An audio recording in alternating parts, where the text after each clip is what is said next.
안녕하세요. 담비예요. 지난 시간에는 건강의 의미에 대해서 이야기를 하면서 음양오행에서 건강이라고 하는 것은 음양오행의 상생과 상극의 조화와 균형이 원활하게 일어나면서 우리가 어떤 변화에 대해서 대응을 잘 할 수 있는 항상성을 유지하는 것, 그리고 기능을 높이는 것이라고 얘기를 했고, 그 기능을 높이는 방법으로는 이 음양오행이 생물과 동물에 영향을 주는데, 그게 이제 청기나 지기에 의해서 오랫동안 영향을 받고, 그리고 그 기운이 축적이 되면 그 축적된 생물을 섭취함으로 인해서 인간이 그 기운을 얻게 되고, 그리고 그것을 조화롭게 균형 있게 조절을 하면 건강을 획득할 수 있다라고 말씀을 드렸어요. 그러니까 즉 음이 너무 많이 쌓여서 몸이 냉해지거나 차가워졌을 때, 기능이 저하됐을 때는 양기가 많은 음식을 먹어서 조화 균형을 맞춰서 중을 만들고, 그리고 양기가 너무 넘쳐날 때는 음이 많은 음식을 먹어서 그 양기를 어느 정도 상쇄시켜 줄 수 있는 반응으로 가야 되는 말씀을 드렸고요. 그리고 목화토금수 오행 중에서 어떤 것이 과부족이 생긴다면 과한 것은 제거해주고 약한 것은 덜해줘야 되겠죠. 하지만 이제 빼주는 것을 먹지 않는 걸로 해결할 수 있고, 그 기운을 쬐지 않는 걸로 조절이 가능하고요. 그리고 넘치는 것을 제어해주는 것만큼 부족한 것을 채워주는 것도 중요한데, 부족한 것을 채워주는 방법은 그 기운을 가진 어떤 것들을 행하는 거죠. 그래서 흔히 먹는 걸로 해결하는 방법이 가장 쉬운데요. 목이 부족하다, 즉 간이 허약하다라고 했을 때 목성을 띤 다른 음식들을 섭취함으로 인해서 그 섭생으로 인해서 그 성질을 우리가 더 많이 취할 수 있고, 그 장부에 해당하는 기운이 동기가문이라고 해서 같은 기운을 가지고 응하게 됨으로 인해 간 기운이 좋아질 수 있다는 거죠. 오늘은 이제 거기에 대해서 조금 더 자세하게 짚고 넘어가 보도록 할게요. 음양오행에서 상생상극의 원리를 우리가 알아가야 되는데, 그래야지 제대로 된 상생상극을 통해 건강을 회복하거나 유지할 수 있게 되거든요. 그래서 음양오행에서 일단 음과 양은 서로 상호 화합하거나 상호 의존하는, 서로 상반되는 개념이라고 생각하기 쉬운데 사실은 굉장히 서로 의존적이고 화합할 수 있는 거라는 거죠. 그래서 음과 양을 단순히 흑백 논리처럼 나눠 놓지 말고 그 안에서 중에도 양이 있고 양 중에도 음이 있다라고 하는 원리에 따라서 굉장히 서로 상대적이라는 것들을 이해해야 돼요. 그래서 왜 음도 있고 극음도 있고 뭐 양도 있고 극양도 있다 이렇게 얘기하는 것처럼 우리가 밤이지만 따뜻한 밤이 있고요. 되게 춥고 서늘한 밤이 있을 거예요. 낮이지만 되게 한기가 들고 차가운 낮도 있고, 하지만 또 그 낮이라고 해서 무조건 따뜻한 기운을 가지고 있는 것은 아니잖아요. 그런 것처럼 음양이 서로 그냥 단순히 대립되는 기운은 아니다라고 하는 정도만 알고, 이 음과 양에 대해서는 이 부분만 공부하는 데도 시간이 너무 오래 걸리기 때문에 오늘은 음과 양이 존재하고 그 음과 양이 서로 화합하거나 의존하는 관계지 무조건 대립하거나 상반되는 관계가 아니라는 정도만 이해하고 넘어가시면 좋을 것 같아요. 그래서 음이라고 하는 것은 우리가 그 기운이 어둡거나 차갑거나 웅크려들거나 이렇게 움직이지 않으려고 하는, 정지에 있으려고 하는 기운이 음이고요. 그리고 양기라고 하는 것은, 양의 기운이라고 하는 것은 밝고 뜨겁고 흩어지고 부드럽고 활동하려고 하는 것. 그래서 흔히 우리가 음양을 너무 대립적인 관계로 생각하지 말고, 이게 서로 약간은 서로 상반되는 것 같지만 조화로운 관계다라고 생각하는 이유가, 우리가 움직이지 않으려고 가만 웅크리고 있으면 언젠가는 결국 사실은 움직이게 되잖아요. 계속 멈춰 있지는 않거든요. 그리고 막 활동을 하다 보면 지쳐서 또 쉬게 되잖아요. 그래서 양의 끝은 음이고 음의 끝은 양이다 이런 말이 나오는데, 어쨌든 활동성을 띨수록 양에 가깝다고 생각하시면 되고요. 움직이지 않으려고 하는 정지성을 띨수록 음에 가깝다고 생각하시면 돼요. 근데 이 음양이 서로 상호조장, 서로 생산에 도움이 되면서, 말하자면 살아가는데 도움이 되도록 상생이라고 하는 것을 하게 되는데, 서로 생하는 한 방향으로 성장을 돕는 게 어, 그 음양의 상호조장이라고 하는 거고요. 목이라고 하는 기운은 서로 음양이 나란한 방향으로 상승할 때 나타나는 기운이고요. 이때 목이 화를 생하게 되는데, 화가 생하면 그 기운이 서로 불붙는 것처럼 양기가 확산이 되게 돼요. 그래서 이런 형상을 띠고요. 화생토라고 하는 게 이제 상생에 이어서 나타나는데, 이 토 기운은 이렇게 음과 양이 서로 조화롭게 모이는 기운이고요. 둥글게 둥글게 서로 이렇게 응별하려고 하는, 응축되는 게 아니라 그냥 결실을 맺으려고 하는 것처럼 음과 양이 서로 화합되는 기운을 가지고 있어요. 그래서 토 기운이 있어야지만 사실은 어떤 조직이나 이렇게 모임 같은 것들이 원활하게 움직여지거든요.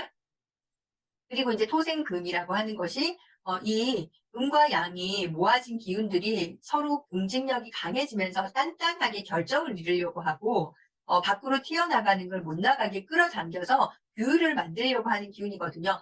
목은 서로 음과 양이 평형하게 양기는 오르려고 하고 음기는 내리려고 하면서 평행선상을 긋는 기운이라고 한다면, 화는 음과 양이 폭발적으로 한번 부딪히면서 산화해서 이렇게 확산되는 기운이에요. 토는 이렇게 음과 양이 서로를 이렇게 쳐다보면서 모아서 만나는 기운이에요. 음과 양이 이렇게 동글동글하게 만나는 기운이고, 음은 음과 양이, 음은 음대로 깔아앉으려고 하고 양은 양대로 상승하려고 하는데, 각각을 그냥 내버려 두는 게 아니고 서로를 견제해서 양이 너무 올라가지 못하도록 음이 꽉 붙잡고 있고, 음이 더 많이 하강하지 못하도록 양이 꽉 붙잡고 있어서 견고하게 사각형의 형상처럼 단단해지는 구조를 얘기를 하는 거고요. 그리고 음생수라고 해서 음기운이 서로 팍 결정을 맺어서 단단하게 음과 양의 기운이, 그러니까 음이온과 양이온 이런 것들이 너무 강한 결정을 만들게 되면 금금속처럼 딱딱한 기운의 성질을 띠게 되는데, 이 딱딱한 성질 끝에는 수라고 하는 기운이 생기는데, 그건 결국은 더 가라앉고 이렇게 웅크려 들려고 하는 기운이에요. 그래서 음도 더 침전돼서 가라앉고 양기도 더 이상 상승하지 않고 자신의 기운을 숨기고 다음을 기다릴 만큼 웅크리고 있는 기운이거든요. 그래서 수라고 하는 기운이 만들어지고 나면 결국은 수생목으로 다시 이어지는데, 이 수기운이 오랫동안 에너지를 축적하고 있다가 다음에 양기가 상승하려고 하는 목기운이 나타날 때쯤에 다시 양은 상승하고 음은 나란히 하강하면서 평화롭게 수평을 그어서 상승과 상승. 왜냐하면 이게 나무로 생각하면요, 잎이 자라는 것만큼 뿌리도 자라야 되거든요. 잎이 펴지는 만큼 잎이 이렇게 넓어지는 만큼 사실은 뿌리도 자라야지 이게 원활하게 생장이 될 수 있어요. 그래서 목화 토금수는 나무, 불, 흙, 쇠, 물 이런 성질로 표현돼서 그렇지 실제로 그런 기운이 아니라요. 그런 재질을 얘기하는 것이 아니라 음과 양이 어떤 형상으로 움직이고 변화하는가를 나타내는 그런 의미예요. 음양이 서로 상호 대립하는 것처럼 상극이라고 하는 기운이 생겨요. 왜냐하면 상생만 일어나면 견제가 일어나지 않거든요. 조화는 있을지 모르겠지만 견제가 일어나지 않아요. 우리는 서로 다 이기적인 존재들이잖아요. 욕심을 낼 수 있는데 그 욕심을 견제하는 것이 없으면 결국은 어떤 하나의 기운이 너무 지나치게 상승해서 전체의 균형을 깰 수가 있기 때문에 이것을 서로 극할 수 있는 견제의 원리를 가지고 있다는 거죠. 그래서 목 기운이 상승하려고 하는 기운이 강한 거잖아요. 그러면 위로 쭉 뻗으려고 하는 기운, 아래로 쭉 뻗으려고 하는 기운이 되게 강해지는 건데, 이 기운이 너무 강하면 이렇게 토처럼 뭉치려고 하는 기운을 방해를 하게 돼요. 그래서 목극 토라고 하는 산극의 개념이 생기는데, 결국 나무가 많으면 흙이 없어진다. 나무가 자라면 흙을 이렇게 먹으면서 자라잖아요. 이렇게 이해하거나 암기를 하면 쉬운데, 상승하려고 하는 기운이 강하다 보니까 뭉치려고 하는 기운을 제어하는 거다라고 생각하시면 되고, 그리고 토의 기운이 너무 강하면 이게 뭉치려고 하는 기운이 강하니까 뭉클이려고 하는 기운하고는 또 상반되는 개념. 근데 뭉치는 거하고 뭉클이는 거하고 비슷하지 않아? 라고 생각할 수도 있거든요. 그래서 특이하게 이 토의 기운과 수의 기운은요, 서로 상극 관계인데도 불구하고 서로 동반 생장하거나 동반으로 좋아지거나 동반으로 나빠져요. 그래서 토 기운을 살리려면 수 기운을 같이 살려야 되고, 수 기운을 살리려면 토 기운을 같이 살려야 되게, 이렇게 서로 상극이지만 사실은 이렇게 공동 운명체인 게 토와 수의 기운이에요. 그래서 서로 음양이 조화롭게 뭉치려고 하는 기운과 음양이 서로 이렇게 가라앉아서 다음 세대를 기다리는 기운이 상극 관계지만 서로 공생 관계처럼 움직인다 정도 알아주시면 좋고요. 수국화라고 하는 기운은 물이 너무 많으면 불을 끄는 기운처럼 너무 심하게 웅크려서 가라앉아 있으려고 하면 성장하려고, 그러니까 화하려고, 확산되려고 하는 기운은 제어될 수밖에 없다는 뜻이에요.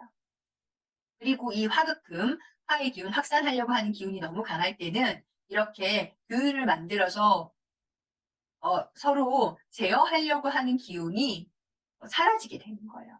그래서 불꽃이 너무 세면 쇠를 녹여버리잖아요. 그렇게 기억하시면 돼요.